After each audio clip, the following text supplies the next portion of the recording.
नमस्कार, मैं मंसूर सर अपने YouTube चैनल में आपका स्वागत करता हूं।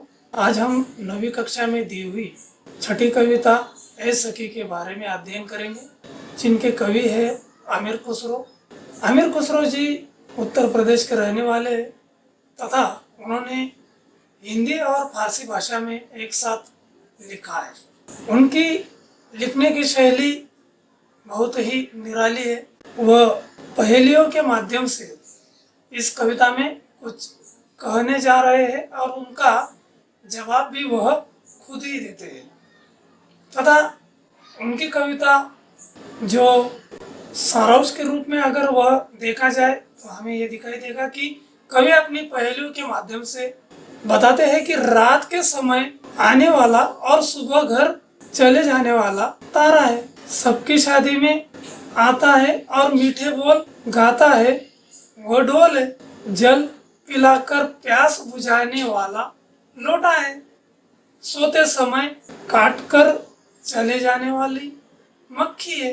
सुंदर रंग वाले मुखरे और राम भजन किए बिना न सोने वाला तोता है। अर्धरात्रि को घर आने वाला और सुंदरता का भंडार चांद है।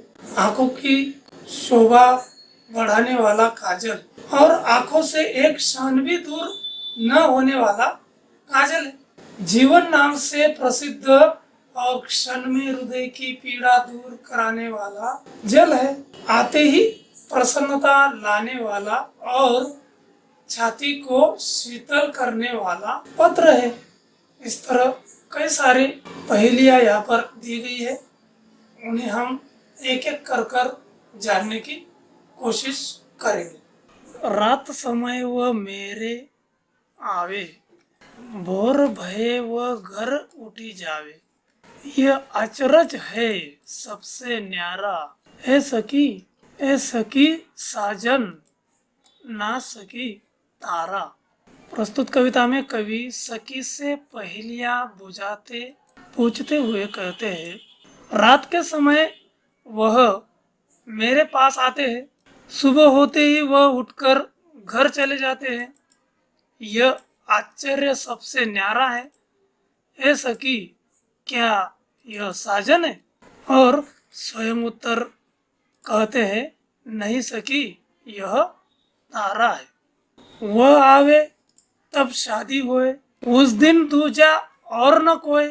मीठे लागे बाके बोल, ए सखी साजन ना सकी ढोल।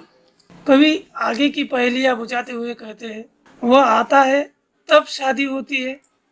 शादी के दिन उसके सिवा कोई और नहीं होता है। उसके बोल बड़े मीठे लगते हैं। ए सखी क्या यह साजन है?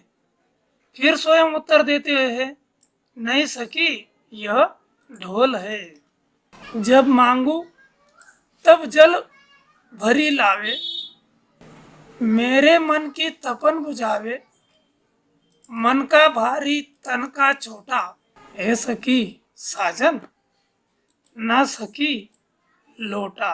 कवि पहेली बुझाते हुए कहते हैं कि जब मैं मांगती हूँ वह मेरे लिए जल भर लाता है और मेरे मन की ताप को बुझाता है, अर्थात मेरी प्यास बुझाता है।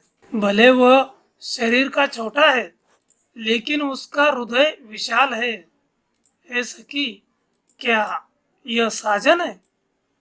फिर उत्तर देते हैं, नहीं सखी यह लोटा है। बेर बेर सोवती ही जगावे, ना जागू तो काटे जावे। व्याकुल हुई है हल्की बल्कि, ए सखी साजन ना सकी मक्खी। कवि कहते हैं, यह बार बार सोते हुए मुझे जगाता है। अगर मैं नहीं जागती हूँ तो मुझे काटता है और परेशान करता है। मैं परेशान हो गई हूँ और कुछ कर नहीं पा रही हूँ।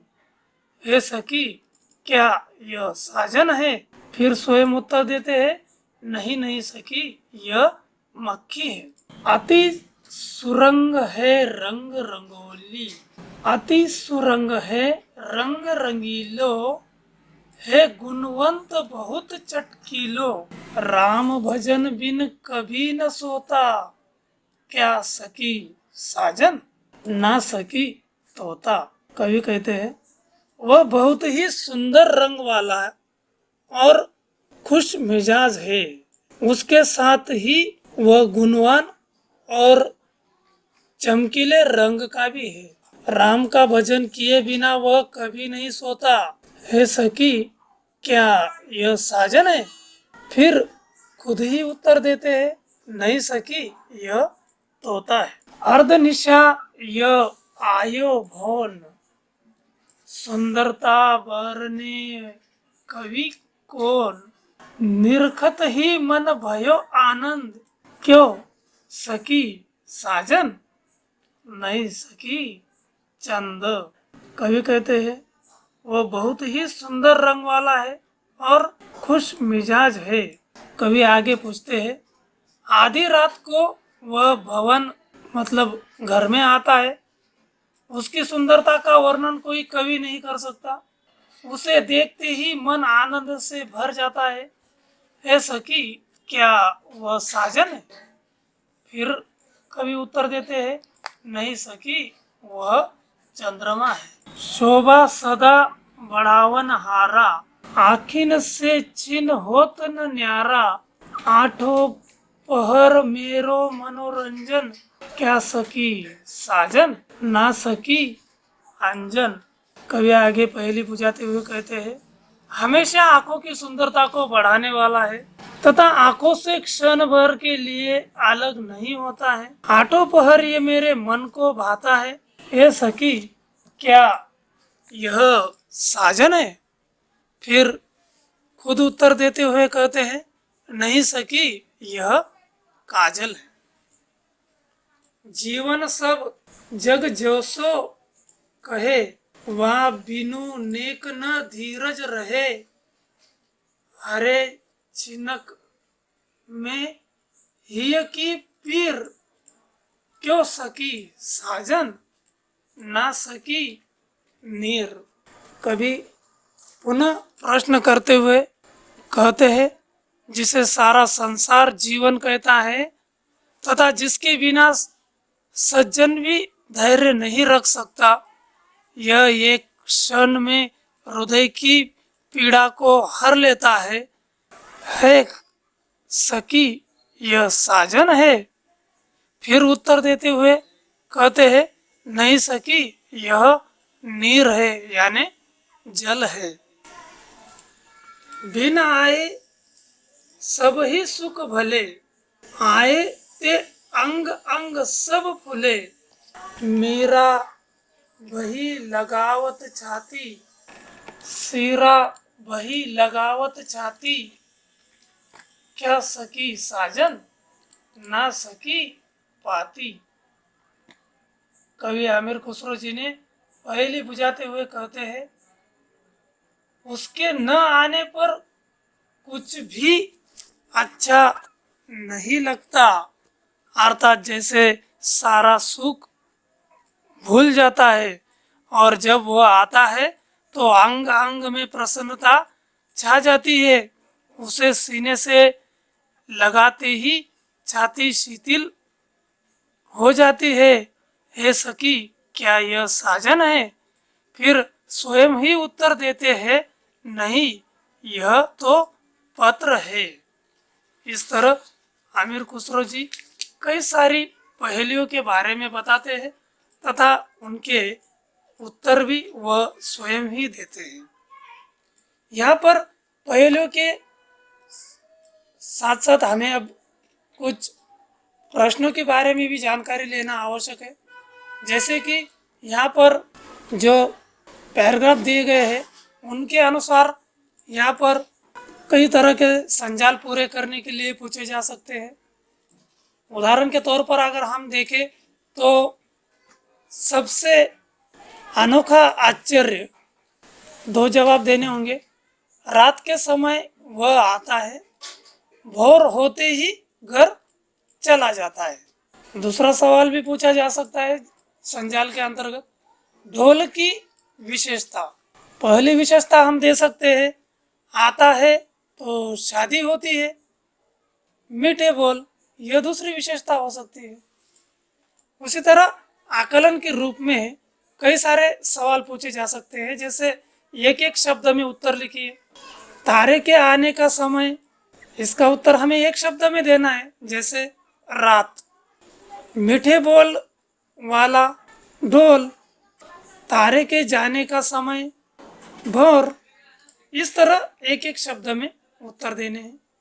सत्य या असत्य पहचान कर लिखिए। तारा दिन को आता है, रात को जाता है। जाहिर से बात है, यह असत्य है। ढोल के बोल मीठे होते हैं, सत्य है। आकलन के तौर पर हमें सहसंबंध लिखिए, यह भी पूछा जा सकता है, जैसे सूर्य, दिन, तारा। तो इसके साथ साथ इससे मिलता जुलता शब्द है रात। समझ कर लिखिए। चमड़े से बने वाद्य यंत्र के नाम, तो इसके जवाब में लिख सकते हैं ढोलक, मृदंग, तबला, नगाड़ा। इस तरह हम लिख सकते हैं। स्वमत अभिव्यक्ति के बारे में भी पूछा जा सकता है। स्वमत अभिव्यक्ति में ढोल के बोल सुहाने पर अपने विचार लिखिए।